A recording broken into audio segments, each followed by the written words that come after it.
মামু মামু মামু আর মোবাইল লেগেছে ধর ধর ধর ধর ধর ধর ধর ধর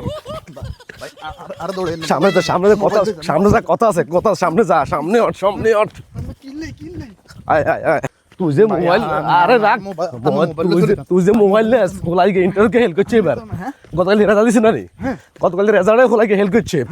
গড়ালে করে না তুই যে মোবাইল চুরি করছস তো তুই সাজ দিবি কেন ধর বেটা সাজ ধরল জানি ইয়ারফোন মাইক্রোফোন সব আছে হ্যাঁ ভাই কিলে দিছেন এটা আর রাখ রাখ তুই ব্যবহার করতে পারবি আমরা নি যে হুলাইকে ইন্টারভিউকে হেল্প করছে গতকাল রেজাল্টে ইকে হারা দিয়ে মোবাইল দিবেন তুই মোবাইল চুরি করছস বালা কাজ করছস তুই মোবাইল নিয়ে নিতে পারবি বলবি তুই সাজ দিবি কেন চার্জার দিছি হেডফোন দিছি মাইক্রোফোন দিছি সব কিছু আছে যা বাবু তুই মোবাইল চুরি করছস বালা করে ঘটনা তো আর কোনো সময় দেই বহুত কষ্ট করছিস তুই হোলা হেল্প করছিস হলে হয়তো না চা চুরি করে যাইছিস ভালো হয়েছে